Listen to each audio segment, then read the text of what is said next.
இரண்டாம் கட்ட தேர்தல் தொடங்கும் பொழுது மோடிக்கு ஏதோ ஒரு அச்சம் தொற்ற தொடங்கி இருக்கிறது என்று ஆரம்பித்து, மூன்றாம் கட்ட தேர்தல் முடிந்த போது மோடி தோற்பது உறுதி, கார்கே தான் ஏதோ ஒரு மோசடியான பிம்பத்தை இந்தியாவுக்கு தந்து கொண்டிருப்பது போல மக்களை நம்ப வைக்க பார்க்கிறது. இந்த வேலையை மோடி தான் செஞ்சுட்டு இருப்பாரு. இப்ப தேர்தல் ஆணையம் நேரடியாகவும் செய்ய தொடங்கி இருக்கிறது. இன்னும் 50 வருஷம் கழிச்சு எடுத்து பார்த்தோம்னா இந்தியாவில் 5 வருஷத்துக்கு ஒருக்க தேர்தல் நடந்துகிட்டே தான் இருந்திருக்கும். ஆனா அந்த தேர்தல் எப்படிப்பட்ட தேர்தலாக இருந்தது என்பதை திரும்பி பார்த்தால், election commission, enforcement directorate, income tax department, CBI என்று எல்லா துறைகளையும் தன்வசம் வைத்துக் கொண்டு அந்த மிரட்டல் கடிதத்தை நான் தான் போட்டேன் என்று மோடியாகிய நானே அதை கோட்வீட் செய்து காட்டி கொடுப்பேன். G7 மீட்டிங் அட்டெண்ட் பண்றதுக்கு இவருக்கு போன் வந்துச்சான். அது இங்க இருக்கக்கூடிய 140 கோடி பேரை மதித்து அனுப்பப்பட்ட அழைப்பே தவிர நீ என்கின்ற தனிநபருக்காக அழைக்கப்பட்ட அழைப்பு அல்ல. இந்தியாவில் இருக்கக்கூடிய அத்தனை அமைப்புகளையும் தன் முகத்தை பொருத்திக் கொள்ளுகிறார். எந்த வெப்சைட்டை ஓபன் பண்ணுங்க, எல்லா வெப்சைட்லையும் பிரதமர் மோடியோட மூஞ்சியை போட்டு வச்சிருக்காங்க. மோடி வளர வளர அதானியும் வளர்றாரு, மோடியும் வளர்றாரு. இவங்க 2 பேருடைய வளர்ச்சி தனி டிராக்ல ஓடிக்கிட்டே இருக்கு. ஒண்ணும் இல்ல, இப்ப தமிழ்நாட்டுல அண்ணாமலை பேசாத பேச்சா உடனே தூக்கி உள்ள வச்சிடறாங்களா? வாயை திறந்தாலே தூக்குடா. அப்படி யாரும் இங்க செயல்பட முடியாது. ஆனால் அதை செய்ய வேண்டும் என்று மோடி விரும்புகிறார்.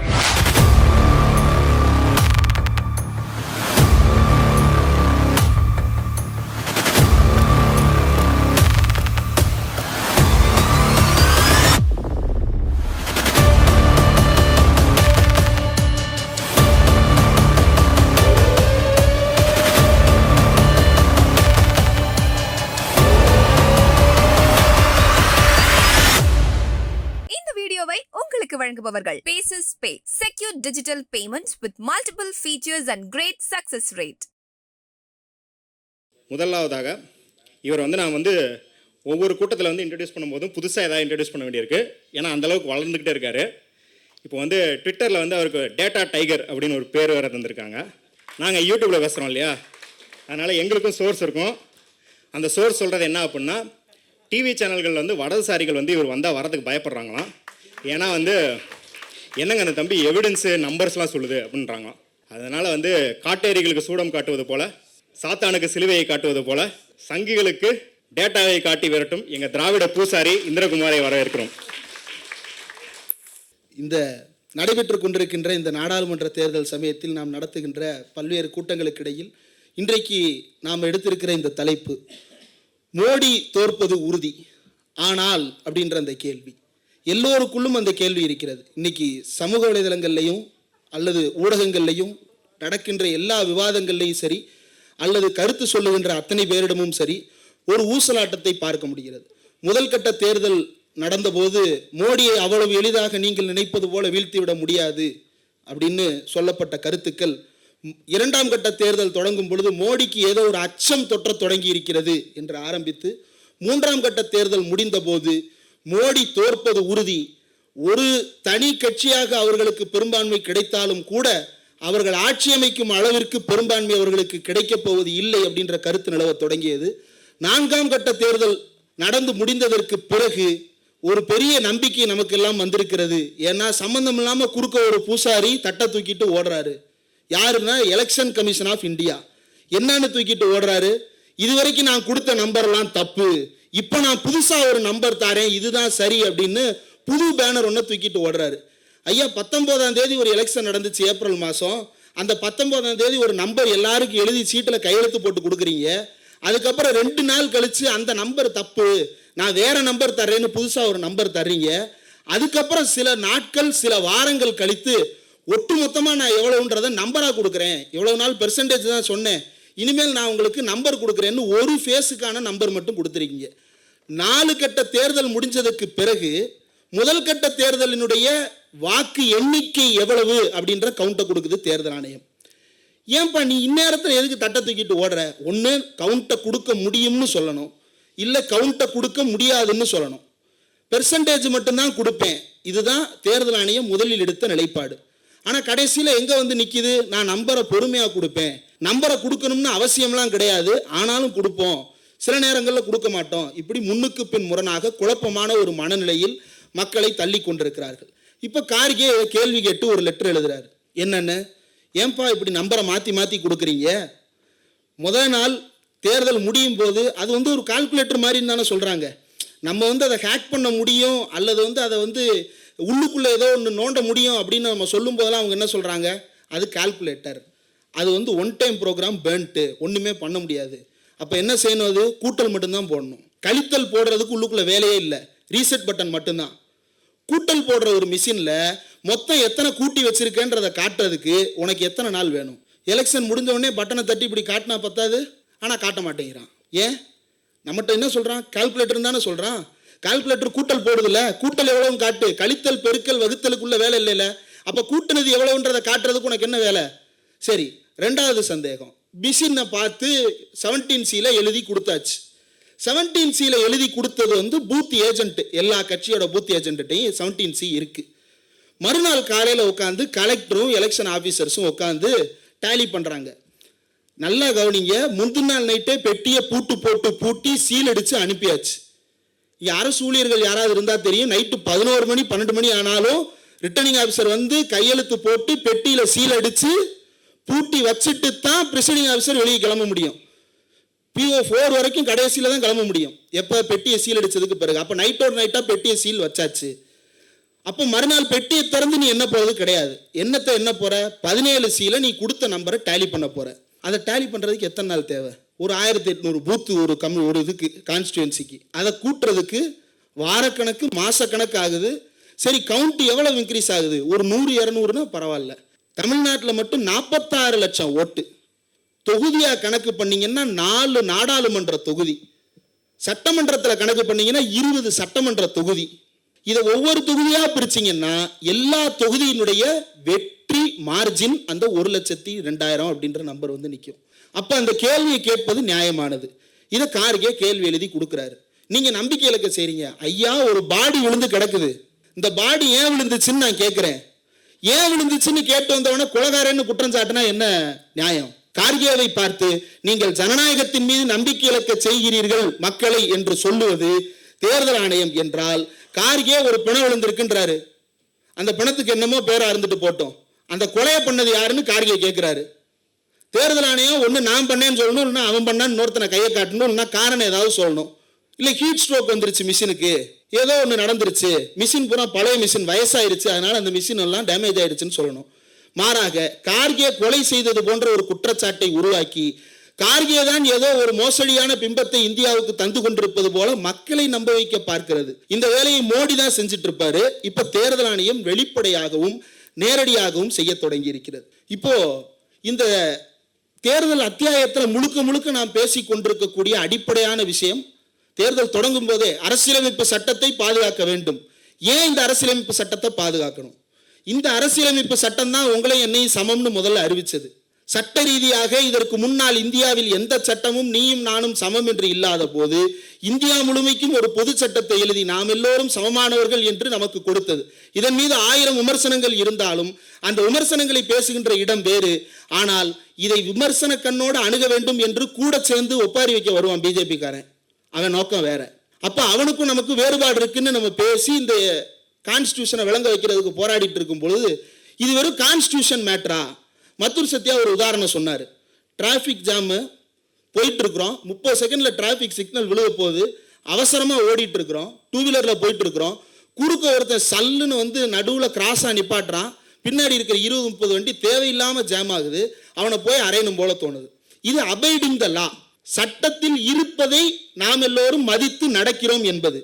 ஆனால் இந்த ஜனநாயகம் என்பது எழுதப்படாத சட்டங்கள் என்று ஒன்று இருக்கிறது. இந்த தேர்தல் ஜனநாயகமாக இருக்கட்டும் அல்லது நாடாளுமன்ற ஜனநாயகமாக இருக்கட்டும் அல்லது எதுவாக வேண்டுமானாலும் இருக்கட்டும், கான்ஸ்டியூஷன் எழுதி கொடுத்தது ஒன்று என்றால் அது எழுதி கொடுத்ததை வைத்து நாம புரிந்து கொண்டு நடப்பது அப்படின்றது ஒன்று இருக்கு.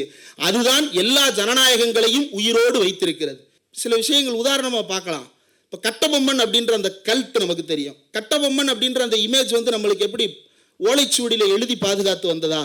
இல்லை, அது வாய் வழியாக பாடி பாடி பாடி பாடி நாட்டுப்புற கதைகளாக பாடல்களாக பாடி இன்றைக்கும் அது கிராமப்புறங்களில் கதைகளாக உலாவிக்கொண்டே இருக்கிறது. கண்ணை கதையும் அப்படித்தான்.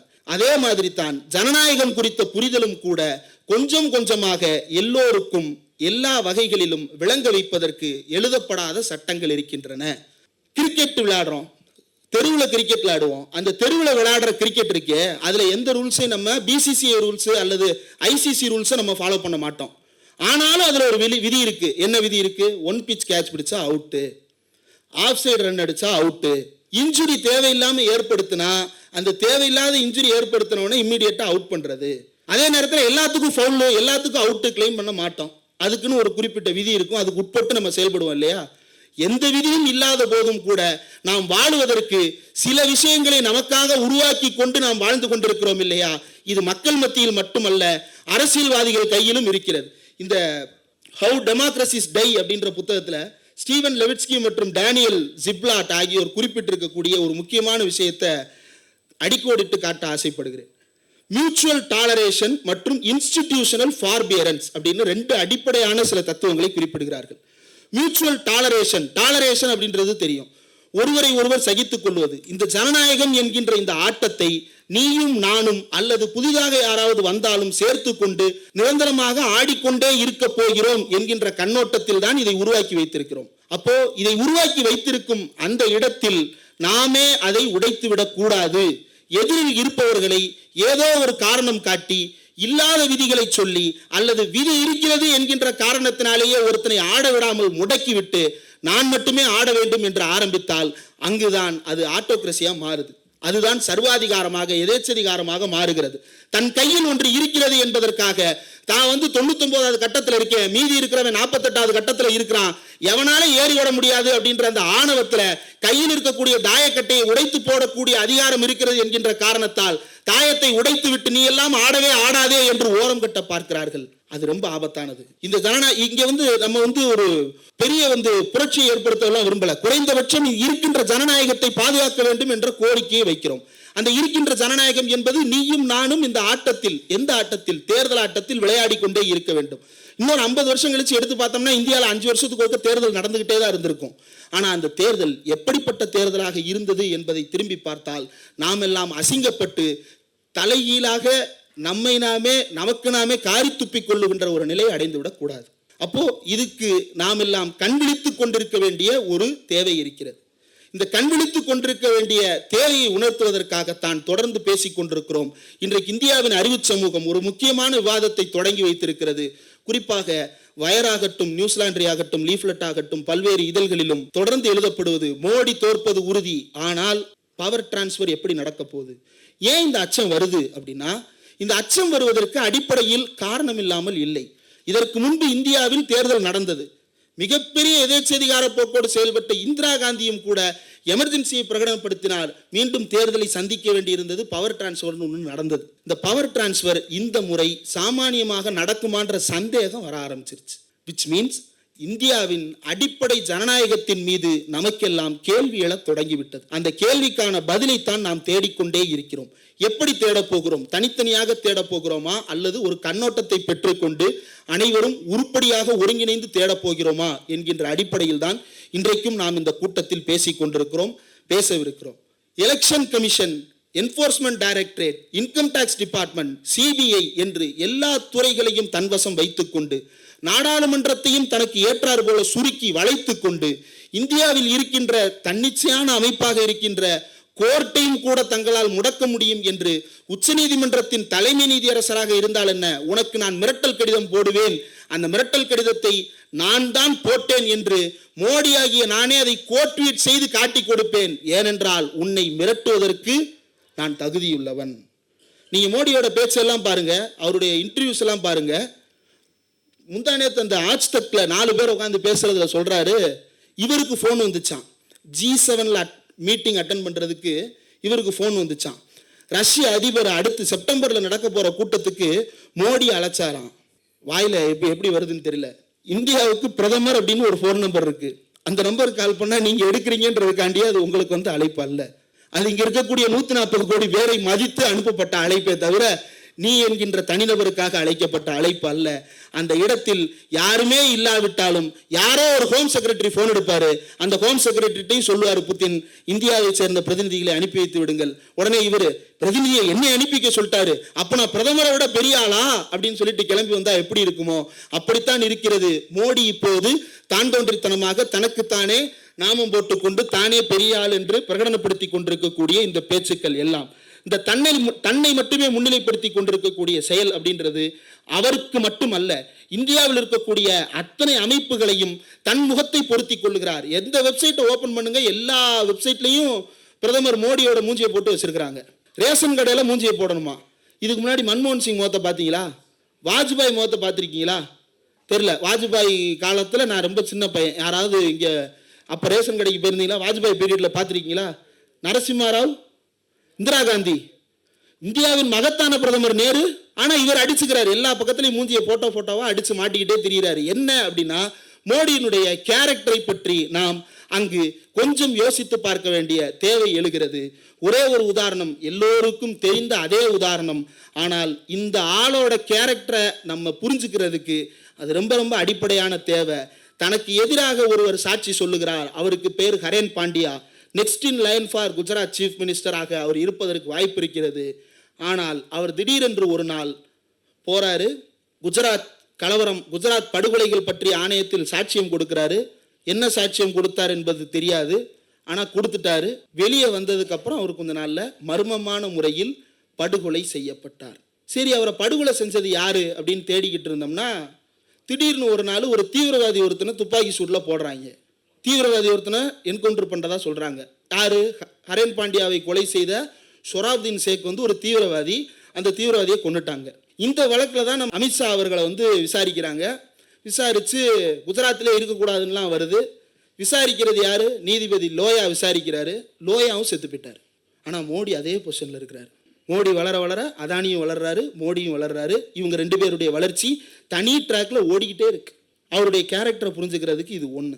ரெண்டாவது, அவருடைய கேரக்டரை புரிஞ்சுக்கிறதுல ராகுல் காந்தியை தகுதி நீக்கம் செய்தது அப்படின்றது சட்டத்தில் இடம் இருக்கிறது என்பதற்காக என்னால் என்ன முடியுமோ அதை நான் செய்வேன். அதைத்தான் ஸ்டீஃபன் லெவிட்ஸ்கி என்ன சொல்றாரு அப்படின்னா, இன்ஸ்டிடியூஷனல் ஃபர்பியரன்ஸ் அப்படின்றாரு. அதாவது சட்டத்தில் இடம் இருக்கலாம், ஒன்றும் இல்லை. இப்போ தமிழ்நாட்டில் அண்ணாமலை பேசாத பேச்சா? அண்ணாமலை பேசாத அயோக்கியத்தனமான பேச்சா? உடனே தூக்கி உள்ள வச்சிடறாங்களா? உடனே தூக்கி வச்சிடறாங்களா? ஒரு காலம் எடுத்துக்கிறது இல்லை, ஒரு டைம் இருக்கு. நீ பேசு, பொறுமையா, சரி விடு விடு விடு விடு விடு விடு, ஒரு கட்டம் வரைக்கும் பார்க்குறாங்க. முடியலை அப்படின்னா ஒரு கட்டத்தில் தூக்குவாங்க. ரைட்டா? வாயை திறந்தாலே தூக்குடா. அப்படி யாரும் இங்கே செயல்பட முடியாது. ஆனால் அதை செய்ய வேண்டும் என்று மோடி விரும்புகிறார். அதைத்தான் செய்து கொண்டே இருக்கிறார்கள். ராகுல் காந்திக்கு அதை செய்து பார்த்தார்கள். அடுத்து மகுவா மொய்த்ராவுக்கு அதை செய்தார்கள். மகுவா மொய்த்ரா அந்த நாடாளுமன்றத்தில் எத்திக்ஸ் கமிட்டி, இது வரைக்கும் எப்போ அந்த நாடாளுமன்றத்துக்கு எத்திக்ஸ் இருக்கான்றதே முதல்ல கேள்வி. இப்போ இருக்கிற இந்த நாடாளுமன்றத்துக்கு அப்படி ஒரு கமிட்டியை போட்டு விசாரிக்கிறான். அந்த அம்மா வெளியே சொல்றாங்க, என்னை வார்த்தைகளால் துகிலுரிந்தார்கள் உள்ளே வைத்து அப்படின்னு சொல்றாங்க. இதுதான் மோடியோட கேரக்டர். அவர் துகிலுரிந்தது வார்த்தைகளால் மகுவா மொய்த்ராவை மட்டுமல்ல, இந்த தேசத்தை, இந்த நாட்டை, இந்த நாட்டிற்கு இருக்கக்கூடிய இறையாண்மையை, அந்த இறையாண்மையின் மீது அவர் கை வைப்பதற்கு துணிந்து விட்டார் என்பதனுடைய உதாரணம் தான் நேற்று முட்டாள்தனமான ஒரு வார்த்தைகளை பேசுகிறார்கள் பிஜேபி காரர்கள். மெட்ரோவில் போனால் பொல்யூஷன் குறையும் பாருங்க, ஃப்ரீ பஸ் கொடுத்து எல்லாரையும் ஃப்ரீ பஸ்ஸில் ஏற்றி விட்டு பொல்யூஷனை இன்க்ரீஸ் பண்ணுறாங்க. உங்களுக்குலாம் ஒரு உதாரணம் சொல்கிறேன். சமீபத்தில் டெல்லி போயிட்டு வந்தேன். அங்கே ஒரு தமிழ் குடும்பம் ரொம்ப அன்போடு அழைத்து நம்ம அரண்சையில் இருக்கிற தோழர் சதீஷ் அவர்களுடைய சொந்தக்காரங்க, அவங்க வீட்டுக்கு போனோம். நைட்டு சாப்பிடுங்கன்னு கூப்பிட்டுட்டே இருந்தாங்க. பார்த்துட்டு வந்துடுவோமேன்றதுக்காக அவங்க வீட்டுக்கு போனோம். அவங்க ஒரு கேஸ் சொன்னாங்க, டெல்லியில் நடந்த கேஸு. வீடுக்கு ரேஷன் கொடுக்கறது, இதை வரவேற்கிறீங்களா இல்லையா? வீடுக்கு வீடு தேடி ரேஷன் கொடுக்கறது யாராவது எதிர்க்கிறீங்களா? இங்கே வீட்டுக்கு வந்துட்டா எதுக்கு பிரச்சனை? அது பாட்டுக்கு வந்துட்டு போகுது. ரேஷன் கடையில் நிப்பாட்டி பொண்ணு சோப்பு வாங்க வைக்கிற பிரச்சனை கிடையாது, சபீனா பவுடர் வாங்க வைக்கிற பிரச்சனை கிடையாது, எதுவும் இல்லை. வீட்டுக்கு நம்ம தேவையானதை மட்டும் வாங்கிட்டு போயிடலாம் இல்லையா? இதை அரவிந்த் கெஜ்ரிவால் ப்ரொபோஸ் பண்ண போது ஒரு கேஸ் போட்டது பிஜேபி. என்னன்னு கேஸ் தெரியுமா? வீடுக்கு சப்ளை பண்ணக்கூடாது. காரணம் என்ன சொல்லியிருப்பாங்கன்னு நினைக்கிறீங்க? டெல்லியில் பொல்யூஷன் அதிகமாக இருக்கான், அதனால இவங்க வண்டியில் போய் டெலிவரி பண்ணால் பொல்யூஷன் அதிகமாயிருமா? ரேஷன் கொடுக்கறதுக்கு வண்டி எடுத்துகிட்டு போனால் வண்டியில் பொல்யூஷன் அதிகமாயிருமா? அதனால கொடுக்கக்கூடாதுன்னு ஸ்டே ஆர்டர் வாங்கி வச்சிருக்கான். சார், இது அயோக்கியத்தனமா இல்லையா? கேட்கறதுக்கு சிரிப்பா இருக்கலாம். எவ்வளவு கொடூரமான புத்தி இருந்தா, மனுஷன் நிம்மதியாக சோறு திங்கக்கூடாதுன்ற ஒரு எண்ணம் இருந்தா இப்படி செஞ்சிருப்பாங்க. ஆனால் செய்கிறாங்க. இது நமக்கு எல்லோருக்கும் விடியத்தான் போகிறது. இன்றைக்கு ஃப்ரண்ட் லைனில் ஒரு கட்டுரை வெளியாகி இருக்கிறது. அந்த கட்டுரையில் இருக்கக்கூடிய வரிகளை மட்டும் மேற்கோள் காட்டி நான் சுருக்கமாக முடித்துக் கொள்கிறேன். We have seen a systematic degradation in political speech and culture over the past decade. நாம் எல்லோரும் இந்த அரசியலில் மிகவும் மோசமான பேச்சுக்களையும் பண்பாட்டையும் பார்த்து வந்திருக்கிறோம் கடந்த 10 ஆண்டுகளாக. Initiated by the ruling party, ஆளுங்கட்சியால் தொடங்கி வைக்கப்பட்டது. Mirrored by the television anchors, அதை ஊடக என்னன்னு சொல்றது, ஊடகத்தை சேர்ந்த நெறியாளர்கள் அப்படியே வந்து பிரதிபலிக்க தொடங்கினார்கள். Amplified by the WhatsApp groups, அது அப்படியே வாட்ஸ்அப் குரூப்களில் பெருக்கமடைய வைக்கப்பட்டது. இப்போது until it finally touched the homes and families, இப்போது கடைசியில் உங்கள் வீட்டுக்கும் என் வீட்டுக்கும் வந்து சேர்ந்திருக்கிறது. ரெண்டு விஷயம் சொன்னேன் இல்லையா, மியூச்சுவல் டாலரேஷன் அண்ட் இன்ஸ்டிடியூஷனல் ஃபர்பியரன்ஸ் அப்படின்னு ரெண்டு விஷயங்கள் சொன்னேன் இல்லையா. ஆமாம், மீனாட்சி அம்மன் கோயில் திருவிழா அப்படின்றது இன்ஸ்டிடியூஷனாக பார்த்தோம் அப்படின்னா அந்த திருவிழா யாருக்கு சொந்தமானது? இன்றைய நடைமுறைப்படி இந்துக்களுக்கு சொந்தமானது. ஆனால் அதிலிருந்து துலுக்க நாச்சியாரை உன்னால் வெளியெடுக்க முடியாது. அங்கே பானக்கம் ஊற்றிக்கிட்டு இருக்கிற இஸ்லாமியரை உன்னால் வெளியனுப்ப முடியாது. இதுதான் மியூச்சுவல் டாலரேஷன். இதை இந்த அரசு ஒழுங்குபடுத்தும் இந்த சென்ஸ், இந்த அரசு அதை கண்காணிக்க செய்யுமே தவிர இதை தடுத்து நிறுத்த முடியாது. எதை தடுத்து நிறுத்தணும்? நேற்று ஒரு தீர்ப்பு வந்திருக்கு மதுரை ஹைகோர்ட்ல. பார்ப்பனர்கள் தின்று போட்ட அந்த எச்சில் இலையில் சூத்திரர்களும் பஞ்சமர்களும் உருண்டு விழும் நிகழ்வை அரசு தடுத்து நிறுத்த கூடாது. ஜிஆர் சாமிநாதனா தோழர் ஏற்கனவே டிவிஷனல் பெஞ்ச் தீர்ப்பு கொடுத்துருச்சு. என்னன்னு கொடுத்துருச்சு? இந்த உருள்றது கூடாது, இது மனித மாண்பை கெடுப்பது, ரைட் டு டிக்னிஃபைட் லைஃபுக்கு எதிரானது இல்லையா. ஆனால் ஜிஆர் சாமிநாதன் கேஸை திருப்பி ரீஓப்பன் பண்ணுறாரு. திருப்பி யாரோ கேஸ் போடுறாங்கன்னு ஓப்பன் பண்ணுறாரு. ஓப்பன் பண்ணி இப்படி நடந்துகிட்டு இருக்கு. அப்போ இப்படி எல்லா இடங்களிலும் மியூச்சுவல் டாலரேஷனையும், அதாவது சக மனித சகிப்புத்தன்மையையும், இன்ஸ்டிடியூஷனல் ஃபர்பியரன்ஸ் நிர்வாக ரீதியிலான சகிப்புத்தன்மையையும் கெடுத்து சீரழித்துக் கொண்டிருக்கிறார்கள். இந்த இரண்டு சீரழிவுகளும் இப்போது தேர்தலை நேரடியாக பாதிப்பதற்கு வந்துவிட்டன. கண்ணு முன்னால பாதிச்சுக்கிட்டு இருக்கு. கண்ணு முன்னால கவுண்டை மாத்தி மாத்தி சொல்லிட்டு இருக்கிறாரு தேர்தல் ஆணையர். 3 பேரும் தேர்தல் ஆணையர்களை எப்படி நியமிக்க வேண்டும் அப்படின்றது குறித்து விரிவாக கான்ஸ்டிடியூயன்ட் அசம்பிளி டிபேட்ஸ்ல there was a wide debate which happened in the constituent assembly. I think Mr. Sahu will be explaining about that, and the procedures that have to be followed by the Election Commission of India will be explained by Mr. Balachandran IAS. That's why we have organized this forum. ஆனால் இந்த எல்லாவற்றுக்கும் மாறான ஒன்றை அவர்கள் செய்து கொண்டே இருக்கிறார்கள். இதில் நாம் எல்லாம் மதுர் சத்யா தோழர் சொன்னது போலதான், எதிர்காலத்தில் ஐயா எனக்கு இதுக்கு சம்பந்தம் இல்லை அப்படின்னு நம்மளால சொல்ல முடியாது. நமக்கு இதுல சம்பந்தம் இருக்கு. அந்த சம்பந்தம் இருக்கிறதுனால தான் இதை பேசிக்கிட்டு இருக்கிறோம். சம்பந்தம் இல்லைன்னு ஒருத்தன் கையை தூக்குறான்னா அவனை கையை பிடிச்சி என்னடா சம்பந்தம் இல்லை, நீயும் சேர்ந்து தானடா இந்த நாட்டில் உயிரோடு இருக்கிற வாழ்ற, ஆனா செத்து போன ஒருத்தனுக்கு நீ குரல் கொடுக்காம இருந்தியே, இப்போ நான் காரணம் இல்லைன்னு சொல்றியே அப்படின்னு அவனை கேள்வி கேட்கக்கூடிய அளவுக்கு நாம் எல்லாம் விழிப்புணர்வோடு இருக்க வேண்டும். இந்த அடிப்படையான அரசியலமைப்பு சட்டம் கொடுத்திருக்கக்கூடிய கான்ஸ்டிடியூஷனுடைய பேசிக் ஸ்ட்ரக்சர்னு சொல்லுவாங்க, அடிப்படை கட்டுமானம் அப்படின்னு சொல்லுவாங்க. அந்த அடிப்படை கட்டுமானம் அப்படின்னா அதிலிருந்து எதையும் மாற்ற முடியாது. இப்போ ஐ ஷேப்டு கிரிடர்னு சொல்லுவாங்க இன்ஜினியரிங்கில். இப்போ இந்த இதை ஐ ஷேப்டு கிரிடர், அதாவது இந்த பெரிய பெரிய பாலம்லாம் பார்த்தீங்கன்னா ஒரு சின்ன தூணு தான் நடுவில் இருக்கும், ஆனால் பெரிய பாலமாக மேலே போயிட்டு இருக்கும். அது பார்த்தீங்கன்னா ஐ ஷேப்பில் இருக்கும். அந்த நடுவில் இருக்கிற ஒரு இதை தட்டி விட்டீங்கன்னு நீங்கள் மொத்த பாலமும் விழுந்துடும். ஒரு தூணு தானே நினைச்சீங்கன்னா இல்லை, அந்த ஒரு ஐ தான் மொத்த பாலத்தையும் தாங்கி இருக்கு. அந்த ஒரு ஐயை தட்டினீங்கன்னா மொத்த பாலமும் விழுந்துடும். அப்படித்தான் இந்தியாவில் இருக்கக்கூடிய கான்ஸ்டிடியூஷனல் ஃப்ரேம் ஒர்க்குள்ள எந்த கம்பியை தட்டி விடலாம்னு உள்ளுக்குள்ள புகுந்து இந்த மூஞ்சுரு தேடிக்கொண்டிருக்கிறது. இதை நாம் பார்த்து கொண்டு சும்மா இருந்தால் அந்த மூஞ்சுரு ஓட்டை போட்டு இதை சல்லி சல்லியாக நொறுக்கிவிடும், இந்த பாலத்தை தகர்த்து விடும். இந்த ஜனநாயக பாலத்தை பாதுகாக்க நாம் எல்லோரும் விழிப்புணர்வோடு இருப்போம். இதை தாண்டி ஒரே ஒரு கேள்விதான் எல்லோரும் கேட்டுக்கொண்டே இருக்கிறாங்க. முடிச்சிடறேன் ஒரே ஒரு நிமிஷத்துல. தொடர்ந்து வரக்கூடிய அழைப்புகள் ரொம்ப நம்பிக்கை இல்லாததாக இருக்கின்றன. நான் யாருக்கு ஓட்டு போடுறது எனக்கு தெரியல, நான் ஏன் ஓட்டு போடணும்? நான் போடுற ஓட்டை மாற்றி மாற்றி என்னமோ பண்ணுறாங்க, நான் ஏன் ஓட்டு போடணும் அப்படின்ற மாதிரியான நம்பிக்கை இழப்பு ஏற்பட வைத்திருக்கிறார்கள். இந்த நம்பிக்கை இழப்புக்கு காரணமானவர்கள் யாரோ அவர்களை கேள்வி கேட்காமல் நமக்கு நாமே நொந்து கொண்டு இருப்பதால் எந்த பயனும் கிடையாது. அவர்களை எப்படி கேள்வி கேட்க போகிறோம்? வெறும் ஓட்டு போட்டு மட்டும்தான் கேள்வி கேட்க போகிறோமா? இல்லை. சிவில் சொசைட்டி ஆர்கனைசேஷன்ஸ் மட்டும் கேள்வி கேட்க, ஏடிஆர் மாதிரியான திராவிட இயக்க தமிழர் பேரவை, வாய்ஸ் ஆஃப் டிஎன் மாதிரியான அமைப்புகள் மட்டும் கேள்வி கேட்க போகிறதா? இல்லை. சமூகமாகிய நாம் கேள்வி கேட்பதற்கு முனைய வேண்டும். அப்படி கேள்வி கேட்பதற்கு துணிந்தால் மட்டும்தான் அது ஊடகங்களிலும் சரி அல்லது சமூக அமைப்புகளிலும் சரி பிரதிபலிக்க தொடங்கும். ஆகையினால் கேள்வி கேட்கும் அந்த துணிச்சலை நாம் மட்டும் யாருக்கும் அடகு வைத்து விடக்கூடாது. அதை அடகு வைக்க வேண்டும் என்பதற்காகத்தான் பேசிக்கொண்டே இருக்கிறார்கள் வெறுப்பு பிரச்சாரத்தை. அதற்கு நாம் அடிபணிந்து விடக்கூடாது. நேற்றைக்கு கூட ஊடக விவாதங்களில் கேட்டார்கள், மோடி பேசுவது பொய் என்று சொல்லுவதற்கு உங்களுக்கு இடம் இருக்கிறது இல்லையா, இதுதான் உரிமை என்று சொன்னார்கள். அந்த அளவிற்கு மிரட்ட வந்து விட்டார்கள். பொய் என்று சொல்லுவதற்கு எனக்கு உரிமை தேவையில்லை, உண்மை தெரிந்தால் போதும்.